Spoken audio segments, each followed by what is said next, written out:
Il s'agit du Louvre dans sa totalité. Lorsque les Français, en général, parlent aujourd'hui du Louvre, ils parlent du Louvre et de ce qui reste des Tuileries, c'est-à-dire un ensemble qui est un palais, qui est un ensemble architectural et qui est également un grand musée.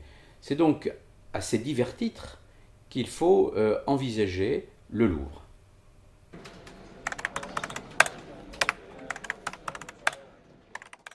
Du Louvre de Philippe Auguste jusqu'à la fin du XIXe siècle, le Louvre est un lieu dans lequel il se passe énormément de choses d'un point de vue politique.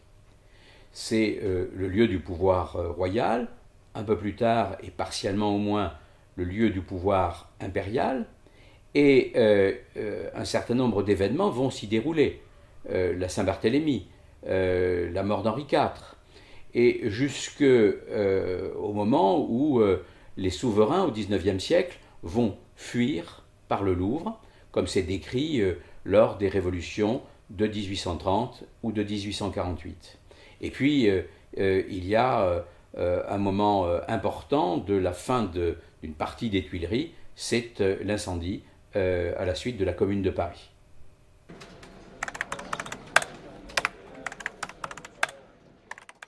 Le musée, c'est un musée total, c'est le plus grand musée du monde, c'est aussi un des plus anciens.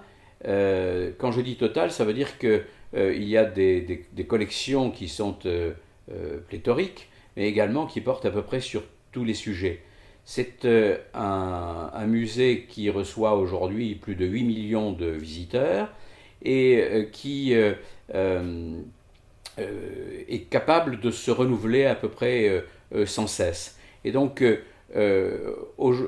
également, ce livre porte sur la spécificité du Louvre en tant que musée.